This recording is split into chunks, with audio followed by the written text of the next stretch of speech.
తెలుగుని ప్రేక్షకులు నమస్కారం. నేను మీ ప్రసన్న గుండియాల. ప్రస్తుతం నాతో పాటు ఉన్నారు శ్రీకాకుళం ఎమ్మెల్యే కొండశంకర్ గారు. 2024 పూర్తి అయిపోతుంది, 25 వస్తుంది. 2024 కొండశంకర్ జీవితంలో ఎలాంటి మధురానుభూతులు మిగిల్చింది? 2024 ఇది ఒక చరిత్ర, ఒక హిస్టరీ క్రియేట్ చేసాం.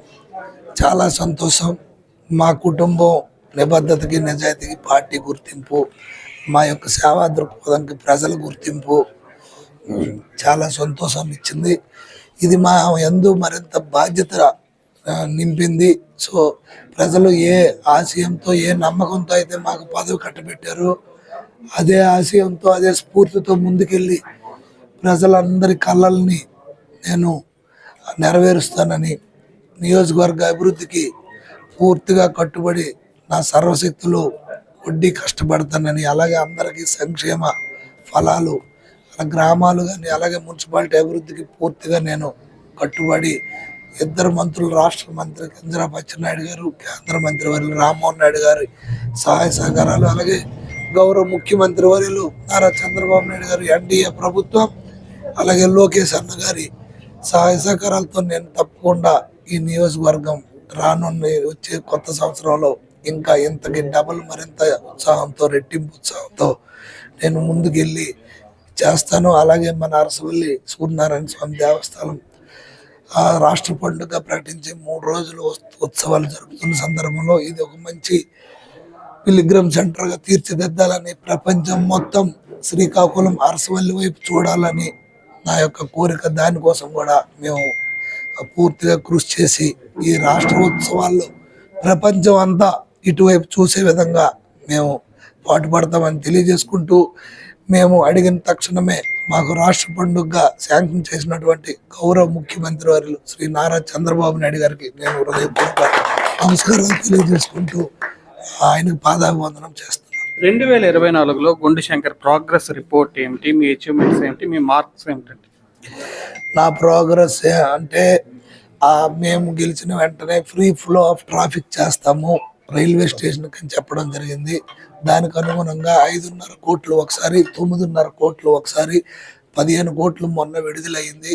ఈ లోపల డబ్బులు లేవంటే కాంట్రాక్టర్ బిటమిన్ ఇచ్చి, డీజిల్ ఇచ్చి, సిమెంట్ కలెక్టర్ గారితో చెప్పించి వర్క్ స్టార్ట్ అయ్యే విధంగా చేసాము. అలాగే స్టేడియం పనులు ఆగిపోతే, రీటెండర్ దగ్గర ఆగిపోతే మళ్ళీ టెండర్ ఫైనలైజ్ చేసి 2 స్లాబ్లు ఆల్రెడీ వేసేసాం, అది ముందుకు నడుస్తుంది. అలాగే మొత్తం స్టామ్ వాటర్ డ్రైనేజ్ సిస్టమ్ అస్తవ్యస్తంగా ఉందని దాన్ని డిపిఆర్ పిలిపించి ప్రిలిమినరీ రిపోర్ట్ ఒకటి తయారు చేశాం.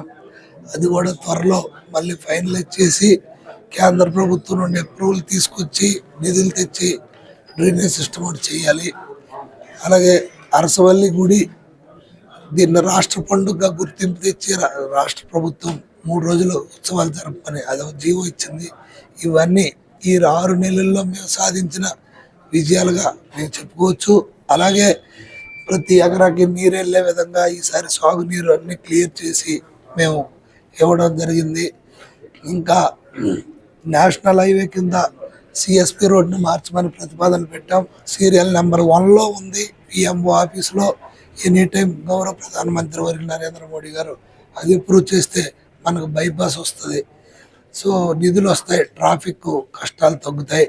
అలాగే శ్రీకాకుళం పట్టణం అంతా డ్రైనేజ్ డీసిల్టేషన్ చేయడం జరిగింది.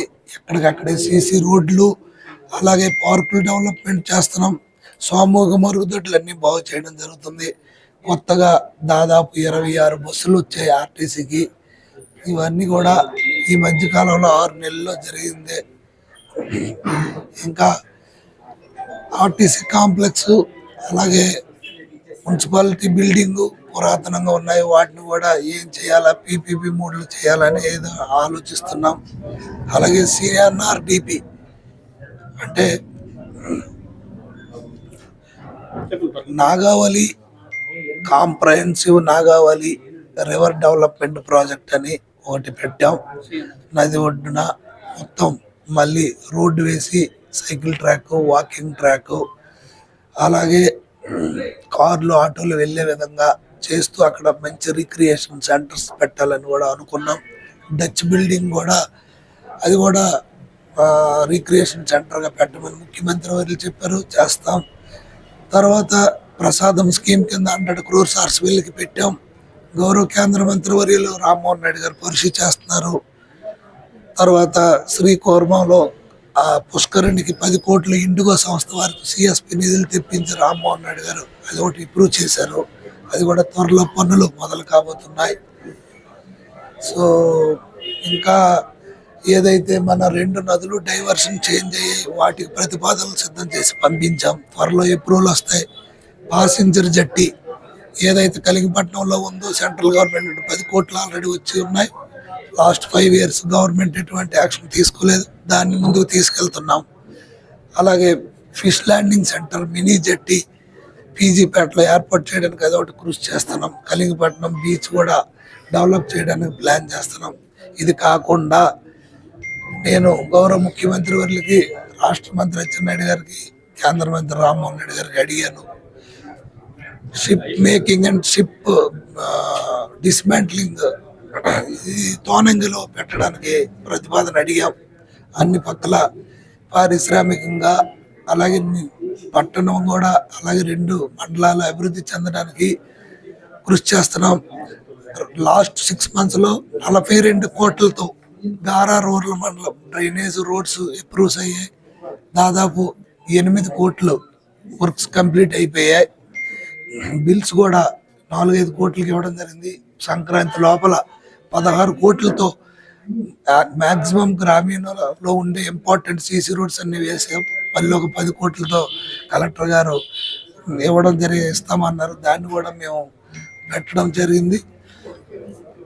ఏ గ్రామంలో కూడా అన్ని గ్రామాలకి కనెక్టివిటీ రోడ్స్, డ్రైనేజ్, జలజీవన్ మిషన్లో వాటర్ స్కీమ్ ఇవన్నీ కూడా ఇవ్వడానికి మేము ప్రయత్నిస్తున్నాం. చాలా వరకు ముందుకు నడుస్తుంది ప్రోగ్రెస్. కొంత ఇబ్బంది పెడుతుంది, అర్థం చేసుకోగలను. 3-4 రోజులుగా అరసవీల మీద రెయ్యి పగలు తేడా లేకుండా ఇచ్చేస్తున్నారు. రివ్యూలు కూడా నేను ఉన్నాను.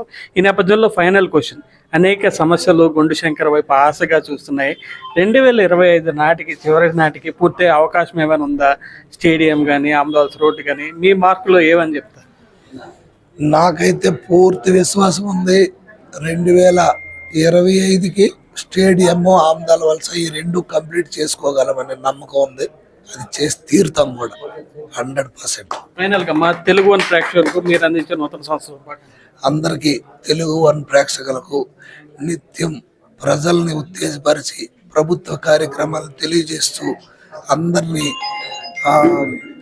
అందరికీ ఈ ఆంధ్రప్రదేశ్ అభివృద్ధి బాటలో నడవడానికి కృషి చేస్తూ ప్రజలందరికీ ఎప్పటికప్పుడు తాజా సమాచారాలను తెలియపరుస్తూ వాస్తవాలని ప్రజల వద్దకు చేర్చుతున్న తెలుగు వన్ న్యూస్ ఛానల్కి, అలాగే తెలుగు వన్ ప్రేక్షకులకి, అలాగే నా శ్రీకాకుళం నియోజకవర్గ ప్రజలకు అందరికి కూడా నూతన సంవత్సర శుభాకాంక్షలు తెలియజేసుకుంటూ